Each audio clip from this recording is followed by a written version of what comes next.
Hi friends, welcome to Git training. In previous video, we discussed about directory elements. Let's continue with other elements of JSP. The second JSP element is scripting element. Scripting elements are four types. And the first one is comments. So comments are the text nodes added to the program to provide information about the source code. These comment signs are represented with open angular brace, percentile, double hyphen, which is the starting of the comment, and ends with double hyphen, percentile sign, close angular brace. The second scripting element is declaration, so which is used to create a variable, or you are going to declare a variable, or you can declare a function. As we already know, in our programming languages, if we want to use any variable, we must declare those variables. So for declaration purpose, we use open angular brace, percentile sign, exclamatory mark, and ends with percentile sign, close angular brace. Coming to third scripting element is expressions. So this tag is used to access the value of Java variables or other expressions and merging that value with the HTML. So for expressions we use a tag open angular brace percentile equal to, this is the starting tag, and ends with percentile sign close angular brace. The last scripting element is scriptlets, so which holds one or more Java statements used to process the HTTP requests.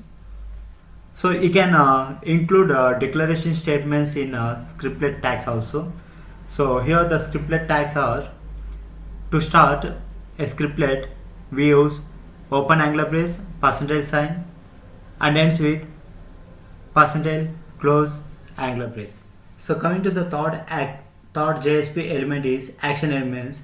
So which are the high level JSP elements that creates, modify, or use of other JSP objects. So these elements uses strict XML syntaxes. So which means every tag must have an ending tag and which follows case sensitive. Here we have 7 standard action elements are there.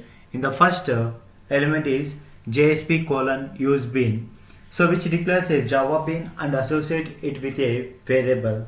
A Java beans are nothing but classes that encapsulate many objects into a single object called a bean. The second element is JSP colon set property, which sets the values of one or more properties of a bean that are already declared with the help of JSP colon use bean tag.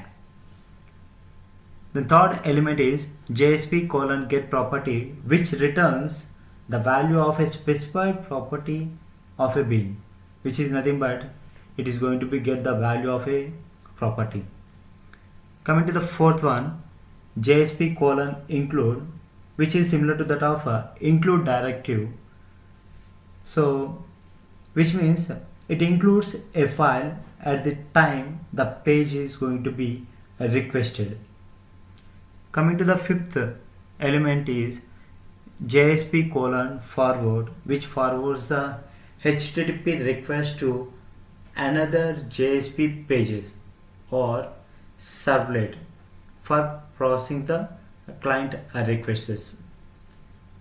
Coming to the sixth one, JSP colon param, which stands for parameter, so which binds a value to a name and passes the binding to another resources that is invoked with the help of JSP colon include or JSP colon forward. The last action element is JSP colon plugin, which is used to generate the appropriate HTML linkage for downloading the Java plugins. So these are the standard action elements in JSP. That's all today. See you in next video. Thank you.